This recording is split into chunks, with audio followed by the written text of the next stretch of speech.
Ladies and gentlemen, welcome to the 48th ICA Conference and Exhibition taking place right here in Dubai.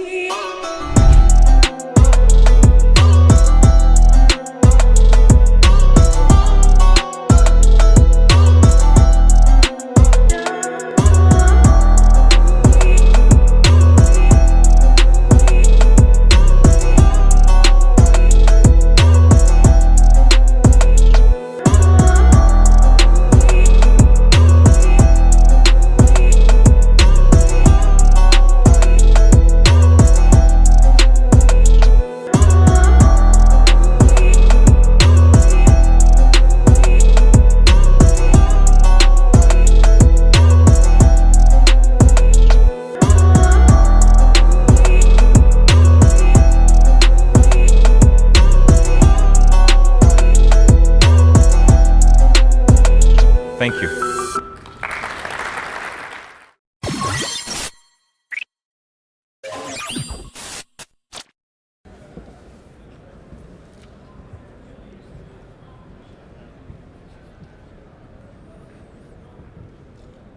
$3 trillion.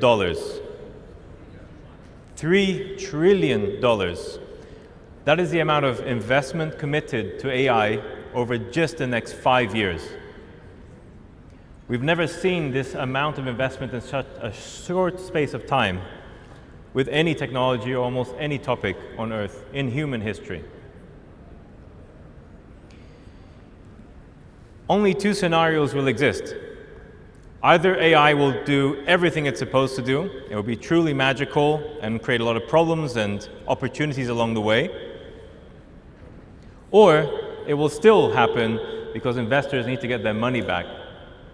Those two scenarios only say one thing: AI will happen, and it will happen in some way, shape, or form. And it's very important to recognize this. It's not like a lot of other hypes that have happened over the last decades. There was just too much brute force, too much attention and power behind it for it to fail. I can say this with a lot of authority because I've been in the AI space for 20 years. I've ran some of the world's largest AI programs at Citigroup, at UnitedHealth Group, which is America's 5th largest company, and is the 12th largest company in the world. It also happens to be the 4th largest AI program in the world as well. When you run programs like this, you get involved with governments, you help governments set up rules and regulations like I've done for the European Union, and you also help influence the infrastructure and the layout of AI for Fortune 500 companies and some of the largest companies in the world. I've also created about $2 billion in value by creating new revenue streams and also cutting costs, and again, the Fortune 500 companies. And I advise 15 of those Fortune 500 companies today, including Coca-Cola and some of the world's largest banks. So I can see firsthand what AI is doing. I've constructed a lot of the AIs that exist today, and I can see the impact it's having on companies and in industries around the world as I also travel to 40, 50 countries every year. You see, there is a perfect storm coming. There is a lot of uncertainty, as you've heard today, in geopolitics, satellite states starting to come together and try to depend a little bit less on the US. We have really outdated regulation from governments when it comes to innovative tech like AI. And we have this debt that's just ballooning and snowballing at uncontrollable rates. And inside of that perfect storm is technology, really. And that can make it worse or save us. So which one is it going to be? Just a show of hands, does anybody know how old AI is as a technology, as a concept? It's 69 years old. So apparently, it was created in New Hampshire, US, as a concept, but it also was created in Russia and a few other places as well at the same time, where scholars came together in order to try to recreate human intelligence, hence the name artificial intelligence. And I started working in AI during this era, trying to apply really difficult AI algorithms to very difficult problems, spending hundreds of millions of dollars in the process. And to be very honest, it was hard. We'd have to train an algorithmic model thousands and thousands of times for it to do something very, very simple. So 10 years ago, AI was really difficult, and it really required a huge amount of investment for it to work for any company. Fast forward to today, when we have generative AI with vectorization and transformers, we're able to train models much, much quicker, and they're able to become a lot more useful than they did before. We don't need as many data scientists and engineers in order to make it work in companies, in order to transform the way that they operate. Not sure if you know this, but we already have something called super narrow AI, which is a technology in AI that can do something particular better than any human. There's already over 120 use cases of super narrow AIs, and I've helped build around 12 of those throughout my career. So we're talking about super narrow AIs that do autonomous driving. So these autonomous driving systems drive for 1.5 to 2 million miles before it has an accident. An average human drives around 100,000 kilometers before it has its first accident. We're talking about super narrow intelligence for hospital scans and CT scans, X-rays, MRI scans, that can look at those scans better than any human, better than any doctor, better than any radiologist. We've also developed, of course, super narrow AI for algorithmic trading and other parts of trading and banking as well. So already 120 use cases where AI is better than humans. And it's because of the accumulation of these technologies and the history over time that we will soon have something called artificial general intelligence.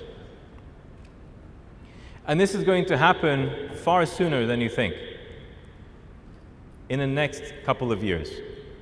And I'm going to explain to you why and provide you all the evidence why that is the case. And I'm sure you're not going to leave the room with any doubt. But you see, everybody talks about AI. AI. But it's not just about AI. There are a number of other technologies which are also evolving at an incredible rate, which is being sped up by AI and is highly correlated with the AI technology. I was with one of the world's largest oil and gas companies recently, looking at their 50 million IoT devices and combining it with analytics in order for it to better manage offshore assets. I've looked at quantum computing, tried one myself, and I understand from Google, Microsoft, IBM, that there's already orders for these as early as next year for some of the Fortune 500s to have this inside of their offices. As quantum computing is getting cheaper and cheaper, that technology is becoming more approachable to some of the world's biggest companies. If we look at the chips, the ability to store data, how fast we can exchange that data, all of that is expanding at thousands of % every single quarter. So there is no technical barriers to scale with AI. And when we have so many things happening at the same time, where we're going to surpass human intelligence in just a couple of years, it really provides you with the backdrop that this is a storm. A storm just like any other. You need to prepare for it, and need to be ready for it so that when the storm comes, and it's already here, it's just building up over time. I would describe it that we're in the eye of the storm right now. That's why everything seems a little bit quiet, and you can feel that there's something happening around you. But when the eye of the storm passes, we need to be in a really well-prepared situation in order to take full advantage of the potential that this will bring. Companies and people that don't prepare for this will be caught in the wrong end of the storm and will suffer for it. And I've dedicated my life's mission to going around the world, to teaching people what's happening on AI so that you can get it firsthand. And I've just spent 2 days with Jensen Huang, the CEO of Nvidia, and there's some fresh new perspectives that I'm bringing to you today, which you will never hear anywhere else. But first, I need to explain a couple of things. Gen AI by itself will not create AGI. Why are we building so many systems which are looking at agency, which are doing things on the computer? Why are so many companies building humanoid technology? is because we need to apply this theoretical intelligence that we've created and put it into the world so they can experience the world and apply that intelligence and learn again. So it's only through the use of computer agency and through robotics that we will truly reach AGI. If we keep feeding computer systems, intelligence systems, huge amounts of data the way that we're doing today, we'll never reach AGI because it does not have that practical ability to apply its intelligence into the world. So when you see people generating pictures of cute bunnies or ridiculous videos of them jumping out of planes, this is actually encouraged by a lot of the AI companies because we need to see how that intelligence works in real life. So it's highly correlated. Agency in the computer world and in the real world through robotics is the only thing that will generate AGI. Let me explain a little further. Jensen presented something called digital twin, and he announced this a couple of times in the last 12 months, but it's really come to a point now where many companies, such as Mercedes and many others, they have fully copied their factories and fully copied all of their models and all of their products. So that when they apply AI, they can very quickly see where it makes sense to use it for productivity, using it for creating new products and services, before they put it into the real world. And this is probably Nvidia's second biggest project, and it's going to truly take over the world in terms of allowing companies to try out their custom AI solutions in a digital twin version first, before they do it in the real world. And that will also enhance the ability in order to reach AGI in the next couple of years. But there is a catch. There are 3 different versions of AGI that you need to be conscious of. We already have AGI when it comes to text interactions. We're able to have very complicated conversations with AI systems. And mind you, I get access to a lot of these systems 6 to 12 months before it goes out to the market. I'm not talking about ChatGPT 5 or 5.1.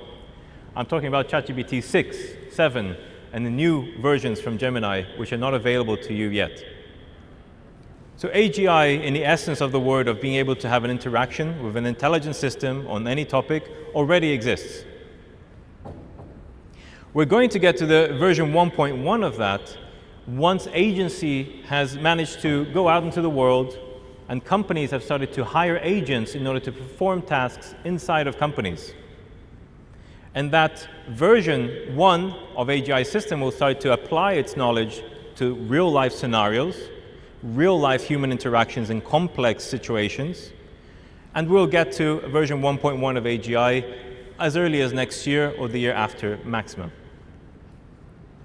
But then, the true version of AGI, where we're able to apply it to the real world through robotics and humanoid technologies, which, by the way, are doubling in numbers every single year, will be over the next couple of years as we develop those robots and we get them to work in factories, get them to do things for us, deliver things for us. For many of you who are lucky to travel to different countries, you'll already see that. If you go to Estonia, we already have companies delivering parcels through robots. If you go to San Francisco, that's already happening. If we go to cities in China, we already see mobile cars driving by themselves. In Dubai, we have great examples of this too. So as early as 2028, 2030, we will have true intelligence when it comes to AI that surpasses human intelligence by 2 or 3 times of the smartest person we have on Earth today. We're talking IQs of 3 to 4, even 500 by 2030. So this is the first time in history that something other than humans will be the most intelligent thing on the Earth that we know today. As I mentioned, I spent a couple of days with Jensen Huang, who is the CEO of Nvidia, the world's most valuable company, and the company building all the chips and the compute power behind AI. In all of the AI ecosystem, by far the most powerful company today, more powerful than OpenAI, more powerful than, I would also argue, Microsoft, because they are the backbone to allowing AGI to exist, and every company on Earth needs them. And we had some of the world's best people in AI there. CEO of Mistral, the head chief product officer of OpenAI, you name it, everybody was there. And we all disagreed on many, many things. But one thing that we did conclude and we did agree on is that AGI will exist in the next couple of years, not decades. And these are the people building AGI. So you can take it that it's going to be pretty accurate. I know, for instance, that Elon Musk has some very ambitious timelines. So if we take his timelines out of the table, then the average timeline for reaching AGI is around 2028, 2030. If we add Elon Musk's, then it's happening next year, because he's always very ambitious. Let's compare for a second a human versus a normal AI system that's available in the world today for all of you to try. AI has infinite memory, infinite ability to remember everything it's ever read. Us humans, we have a very limited capability of remembering what happened even last week, word for word. And if we ask all of you, for instance, to read a strategic document that has 1,000 pages, you all probably take a couple of days to read that. And again, not remember everything that you've read. But an AI system can do that in minutes, and it can remember every single thing that it read. So I hope you can start to see that AGI is a bookworm version of intelligence, right? A system that remembers everything it's ever read and is able to join the dots between concepts of all the things that it has read. And that by itself is a very useful type of intelligence. I'm not talking about ASI, artificial superintelligence, which is a different thing, which will create new concepts in maths and physics and technology that we have not seen before. I'm talking about an intelligence that can take the existing theories and methodologies we have today, created by humans, but applying it in a far more efficient way than humans can today. So already we can argue that if you know how to use AI correctly and apply it in your company correctly, we already have a form of intelligence greater than humans because of the different capabilities that AI has. And you, as leaders of companies, you have to very carefully start to design what is it a human will do, what is it an AI will do. Because we have to take into advantage that humans are good at certain things and AI are good at certain things. We should not be behaving in a way that we just let AI take over everything, but it should take over certain things that humans are not very good at. I'm sure you all know this story, but during Rockefeller and Ford era, when we started to industrialize the world, we started to create robots out of humans. We had them in conveyor belts, in the car belts, right? Someone putting in a screw, someone putting in a window. And then the modern version of this is people working inside of cubicles. A team does a bit of work, it goes to the next team. That team does work, it goes to the next team. It's exactly the same, but in the digital age. We have to completely redesign all of this in order to truly reach the full potential of what AI can bring us. And it's going to take some very inspirational leaders who can imagine that in order to drive that forward. And the companies that do that better than anybody else will be the companies that surpass all of its competitors. Because it's going to be impossible for a company to compete with another company who has infiltrated AI into its operations correctly. A lot of you work for financial institutions. And one thing you should pay very close attention to is Jimmy Dimon, CEO of JP Morgan, who we've had the pleasure of working with and helping. And if you listen to all of his interviews, you're going to hear very closely that he never talks about JP Morgan as a bank. He always talks about JP Morgan as a technology company. Why is that? Could it be that Jimmy Dimon has worked out that JP Morgan is no longer a bank? That JP Morgan needs to think like a technology company? That it needs to reorganize the way it operates in order to beat the market and beat its competitors? I think so. And remember, Jimmy Dimon is a very traditional banker. He's been in the banking industry for more than 40 years. So it doesn't come as traditional as it comes is Jimmy Dimon. And he's recognized this opportunity to create a technology company out of a bank. The takeaway from this is, I think all of you who have predominantly been in finance, you need to start thinking more like a technology company, a technology person, rather than finance. Because end of the day, the spend on technology is going to outweigh everything in your company over the next few years as you fight to compete with competitors who do this better than you. So what kind of impacts am I seeing? My team and I have delivered over 1,400 projects in the last 20 years using AI, using automation. And we're seeing impacts on all departments in companies. It's not just IT, it's not just finance. Every single department is impacted. We're seeing processing speeds as great as 50 to 60%. So how quickly a team can do its job and work using AI correctly. And then we've seen an improvement in profitability of 20, 30% on top of that as well, as you materialize the efficiency gains into your financials. And this is just with generative AI. But when you add in agentic AI, which is already here, you can already start using it and developing it, we're going to start seeing further improvements on steroids compared to what we saw during the eras of RPA and during the eras of automation, and now with AI.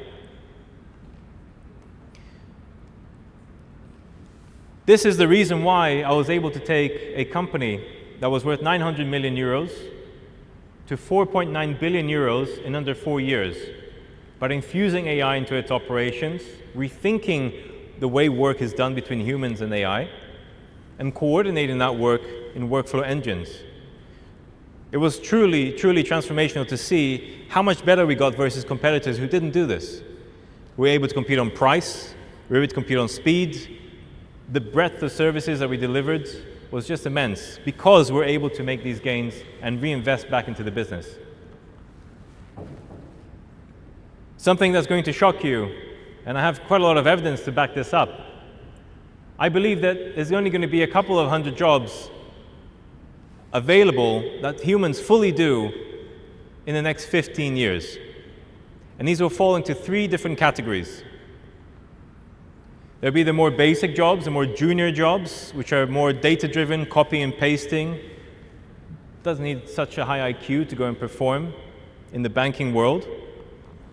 There'll be jobs which are slightly more experienced, 5 to 10 years experience, where people are having to think, they're having to put formulas together and figure out ways to figure out trends, etc. And there will be jobs which are very strategic, the leaders of companies, board members, and C-level executives. All of these are going to be augmented and touched by AI in some way, shape, or form. The first box is very likely to go completely over the next couple of years. The second box is very likely to be at least 50% augmented. So 50% of that person's job will probably go to AI or have to be rearranged with AI, or at least it's possible to. And the last box is going to be more about augmenting strategic decisions, the ability of a leader to better lead his or her organization. There was some studies done by Deloitte and by my team as well, as I helped different boards and different companies around the world, around how prepared are boards of companies in order to govern their companies in the age of AI. And we were shocked that about 80% of boards don't feel they have the skills in order to govern their companies correctly. Think about that for a second. The leadership layer of a company not understanding AI, not able to govern its company correctly so that it can drive it forward into the future. That can be disastrous. We're talking about leadership teams not being able to answer questions, not being able to look at the future strategy of the company in a clear way in the age of AI. We're talking about managers and middle managers feeling frustrated because they don't get that direction. All they get from the top is, you must use AI. But then, when they ask to go and do something, their budgets get rejected. All they get from top management is, we need to become an AI-first organization. And when middle managers try to come up with the ideas, it gets turned down because the top layer does not understand AI correctly. Understands that it's important because the board pushes them for it, but they don't know how to get the company there in an AI world. And I can see a lot of you nodding that you can see this in your own companies and companies around you. I see this every single day. We're talking about Fortune 500 companies, top 100 companies in the world. A lot of them have not figured out their AI strategy, and it's because they just don't have the right people on their board in order to do that. Big, big risk that will snowball over the next 2 or 3 years. One great thing about AI is now the ability to hyper-personalize for customers. So it could be that you have 2 AI companies, or 2 companies which are AI-enabled, doing a great job. But the company that's able to hyper-personalize its services better than the other will ultimately win. Because at the end of the day, it's the client and customers that pays the bills. There is no excuse today not to deliver hyper-personalized messages, services, even platforms to every single client you have today. We have enough data on all our clients to understand what they like, the products and services that they have acquired from us. There is no more excuses for us not being able to deliver them a hyper-personalized experience. And it's going to be the companies that do this the best that are going to keep their clients in a very distracted AI world, where there's so much noise about different companies implementing different technologies and different ways of working. It's going to be the companies that show their clients that they truly understand them that will win the race in the end. But your company won't be able to do this if it doesn't have an AI strategy, if it's not executing AI properly in order to transform the way that you operate. I have some good news and I have some bad news. This opportunity to go and transform your companies to stay competitive in the marketplace, and don't forget we're in a global marketplace as well, is not going to last forever. Many years ago we had the opportunity of RPA, robotic process automation. It did very well. It helped a lot of companies, especially banks, in meeting its regulatory obligations, in making operations better. But the way I like to describe RPA is that it's hard-coded intelligence. It's not real intelligence. You have to tell a bot exactly what to do in every instance, and it's not possible to design something like that in a very complex environment. Today we're in the era of AGI, in the era of Gen AI, an agency where bots can actually go and do things by themselves just with simple instructions. And very soon we're going to get to an era where we're going to have a lot of robots running around doing things for us, agents, RPA bots, automation bots. So how do we coordinate that? So workflow engines are going to become extremely important. I still hold the world record of the most amount of digital workers in the company. I had 3,500 AI agents working for me at one point in UnitedHealth Group. They did the equivalent of 48,000 people's jobs out of a workforce of 350,000 people. So trust me when I say this, you're going to need to have a workflow engine to coordinate what humans do, what AIs do, in a way that it's going to help the organization forward and not cause confusion. Anybody can build AI and agents, but allowing that coordination between humans and AI agents to work together in a cohesive manner is extremely important.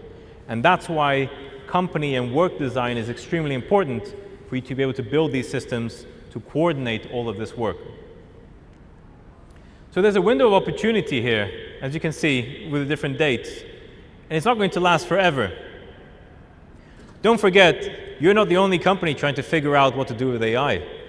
Your clients are doing the same thing as well. Your clients are transforming. The reasons why they need you is changing. Your clients today versus your clients 10 years from now are not going to be the same clients. They're going to be different clients with different needs. And they're going to come to you for different reasons. So it's very important that you don't put this under the carpet.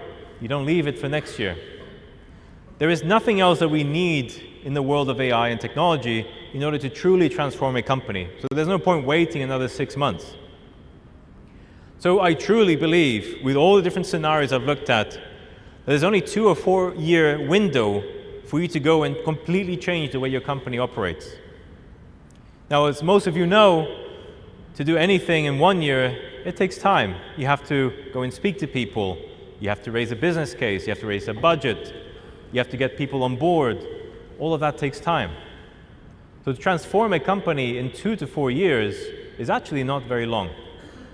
So one thing that's going to happen is you're going to have to look at all the opportunities of how to hyper-transform your company, but also prioritize which are the top 5, 10 things you're going to do really well. Because you won't have time to do at least 100 or 200 things that come up when you do those studies. 2 to 4 years. If I'm thinking of a global bank, like Citigroup, JP Morgan, it takes at least 6 months for a project to go through procurement, for it to be approved, for the budget to be raised. And then you start executing. You go through IT security, compliance, then there's another couple of months wasted there. So it's really a year to 2 years before you actually have anything tangible in your hand for one project. Imagine trying to run 10 of the most important projects in your company with AI when you have all of this bureaucracy. So the companies that cut down bureaucracy, but in a safe way, are also going to be the ones that execute faster and ultimately win as well. Speed is also very important, not just the quality of the way you transform your company. It's going to be more of the American approach of the 80-20 rule, right? You get most of it right, and you must keep the speed and momentum high in order to be able to reach this window of opportunity in time. So, as I mentioned 3 times now, I've taken a company which is outdated, very, very manual way of doing things, which unsurprisingly is the way that most companies operate today, and then infused efficiency into those companies through technology, workflow engines, AI, automation, bots, etc., so that we can then cut the correlation between revenue and the cost base in order to improve ultimately the revenue of that company, the profit, EBITDA, and also then improve the valuation of the company as well. As most of you know, valuations are calculated on revenue and EBITDA multiples. So the 2 best ways I've seen doing this is obviously increasing the revenue. Use AI in order to create new revenue streams, new products, new services. That new revenue stream will diversify, reduce the risk of your company becoming obsolete as competitors do the same. Of course, look at cutting costs. Look at the operating model of your company. Look at, are we truly working in the right way? Are humans doing the right things? Are AIs doing the right things? Once you've modularized work and you've digitized it inside of workflow engines, you can then go and capitalize on the arbitrage of shifting those jobs to other cheaper locations, maybe within the same country, maybe to a different country. Once you do all of these things, you start to very easily argue that you're no longer the same company. So in the example of this business services company I took from 900 million to 4.9 billion, they were originally described as a business services company, where the valuation multiple is 2 to 3x at most. After we finished infiltrating AI into everything we could, creating new revenue streams, cutting the costs, changing the operating model, we were able to obviously argue that it was a tech-enabled business services company. And once you change the category, you change what multiple is applied, and that's one of the reasons why we also managed to increase the valuation of the company so quickly. So look, as leaders, you've got to also look at not just the infiltration, the redesign of your company, but also be very smart about the way that you spend this money. A lot of the money can be capitalized. A lot of the money can be treated as one-off write-offs, which doesn't impact your profitability. And you've also got to play the game of trying to change the category of your company with very good arguments why you should be a tech-enabled something company. So there's many ways to recoup a lot of the money that you'll spend in these transformations by simply changing the category of your company. I say simply, it's very hard to do, but like you've seen and heard, it's very possible. So if I was to give you 5 takeaways, it's really looking at education. When I talk about the word AI, I see anxiety. I see some people excited, I see some people getting very worried. And a lot of fear comes down to just lack of education, lack of understanding of how things are evolving. All of these different messages that we hear, even today in the conference, about what AI is doing, where AI is going to be. Of course, once you've educated yourself, you then need to have the right skills. You need to bring in those skills into your company. It's not enough to reskill your people. That will take an incredible long time, especially if you have very resilient, hard-headed people. Bring in outsiders, bring in a company to help infuse that energy and that education into your organization. And then, of course, once you have the right skills, you have the right education, you can start re-engineering your company. And I truly mean the word engineering. The way a team works and the way it has a downstream impact on everybody else, it's the way you design logistics. DHL, FedEx has to do the same. It's the same for work as well. Engineer the company so you have the right things going to humans and the right things going to AI, given the different capabilities. And then, funnily enough, the fourth step, not the first step, is tooling. What tools should you use in order to turbocharge this, in order to help your companies work in a more efficient manner? Some of the biggest mistakes that I see is companies going straight to a tool and then trying to work around it. That's a big mistake. First of all, because no tool is made for every company. Second of all, everybody has different problems. And third of all, you're then at mercy of that tool developing over time as quickly as you want it to. That roadmap is not yours, you don't control it. So you have to think a little bit more tech agnostically about how to transform your companies, finding ways to plug in different systems as you need them, different AI tools and models as you need them, rather than marrying one or two vendors that do this for you. So be very careful with this lock-in situation that happens to a lot of companies today. And of course, once you know what to re-engineer, you know what the future looks like, you know what tools will get you there, then you go and start executing. But executing with the right structure, with the right frameworks and methodologies that are proven and tried and tested. This year alone, I've trained over 90,000 senior partners in McKinsey, in BCG, in EY, Accenture, Capgemini, and a few others, because they're struggling in how to advise companies in using AI correctly.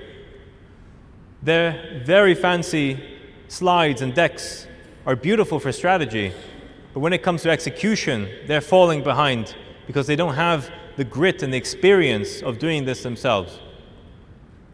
So be very careful what methodologies and structures you use, because ultimately, even if you have the first 4 points correctly done, you will fail in execution because you don't have the right frameworks which are proven, tried, and tested.